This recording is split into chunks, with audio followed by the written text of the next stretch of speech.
Assalamualaikum warahmatullahi wabarakatuh. Perkenalkan, nama saya Alfitayani dari Prodi D3 TLM kelas B. Video ini bertujuan untuk memenuhi tugas mata kuliah Bahasa Indonesia.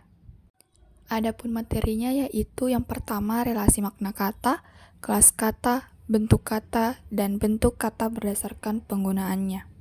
Yang pertama kita masuk di relasi makna kata. Yang pertama itu homonim.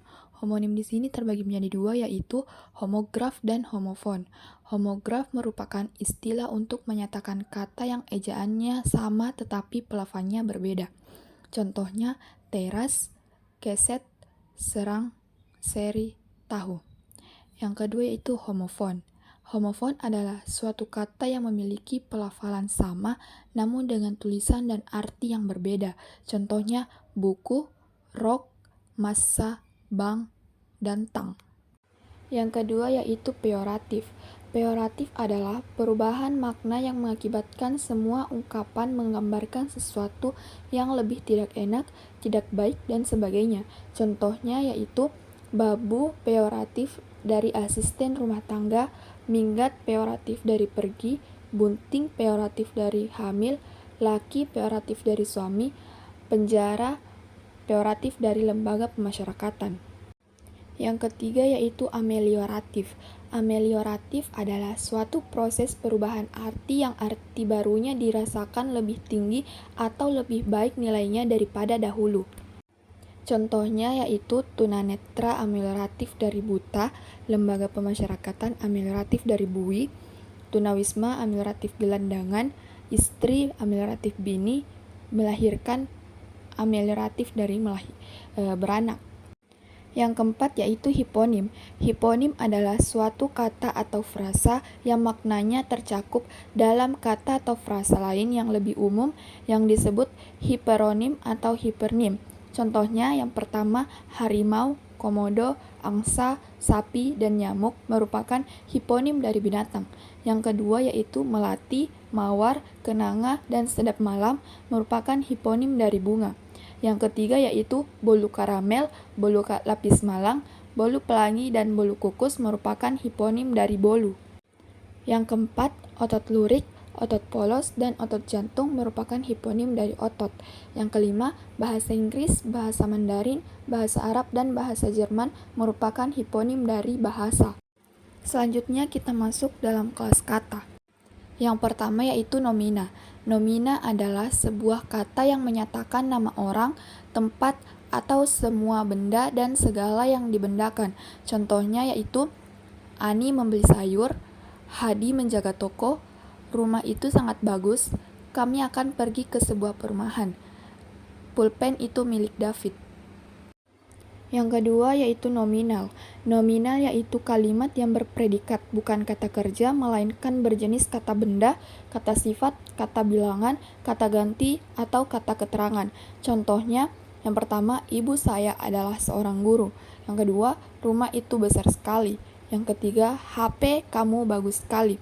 Yang keempat, itu meja guru. Yang kelima, air adalah sumber kehidupan. Yang ketiga yaitu verba. Verba atau kata kerja adalah kelas kata yang menyatakan suatu tindakan, keberadaan, pengalaman, atau pengertian dinamis lainnya. Contohnya yang pertama, kami melihat matahari terbenam dari atas bukit. Yang kedua, Tiara menolak penawaran Adi tersebut. Yang ketiga, Andita menerima hadiah pemberian sepupunya. Yang keempat, kamu jangan melupakan semua kenangan yang pernah kita jalani. Yang kelima, Paman mengecat tembok rumahnya menggunakan warna kuning. Yang keempat yaitu adjektiva. Adjektiva atau kata sifat adalah kelas kata yang mengubah nomina atau pronomina, biasanya dengan menjelaskannya atau membuatnya menjadi lebih spesifik.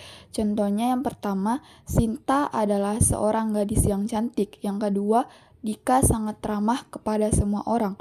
Yang ketiga, gambar yang dilukisnya itu terlihat seram sekali. Yang keempat, halaman belakang rumah Anton luas. Yang kelima, gedung-gedung pencakar langit di ibu kota sangat tinggi. Yang kelima yaitu objek. Objek adalah struktur kalimat yang biasanya berupa kata benda atau orang yang menjadi pokok pembicaraan. Contohnya yang pertama, ayah mencuci sepeda motor di rumah teman. Yang kedua, Putri sedang bermain boneka. Yang ketiga, Hansa mengikuti ulangan harian. Yang keempat, Widodo mengelap jendela dengan kain basah. Yang kelima, Bibi membeli gula di warung Pak Handoko. Yang keenam yaitu pelengkap. Pelengkap atau komplement adalah bagian frasa verba yang membuatnya menjadi predikat lengkap dalam klausa.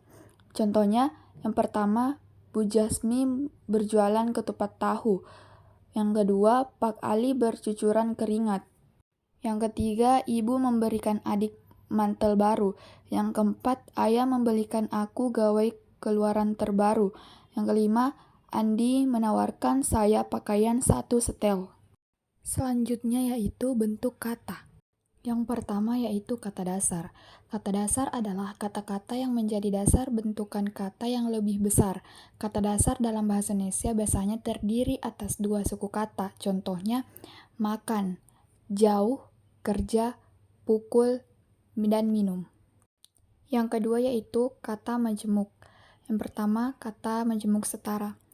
Kata majemuk setara adalah kalimat yang memiliki klausa-klausa berstatus sama, setara, dan sederajat.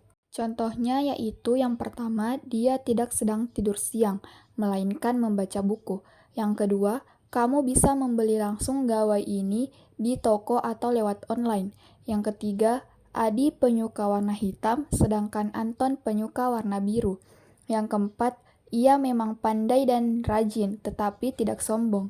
Yang kelima yaitu Dinda mengatakan tidak tahu, padahal sebenarnya dia mengetahui kejadian tersebut. Selanjutnya yaitu bentuk kata berdasarkan penggunaannya. Yang pertama yaitu kata baku. Kata baku adalah kata-kata yang ejaan dan pelafalannya sudah sesuai dengan kaidah bahasa Indonesia baku yang tertuang dalam KBBI dan Pedoman Umum Ejaan Bahasa Indonesia atau PUEBI. Contohnya, kamu, saya, memang, bawakan, menangis. Yang kedua yaitu kata non-baku. Kata non-baku adalah kosakata yang ejaan dan pelafalannya tidak sesuai dengan KBBI atau PUEBI. Contohnya yaitu lo, aneh, emang, bawain, nangis. Kata non-baku terbagi menjadi beberapa ya. Pertama itu slang.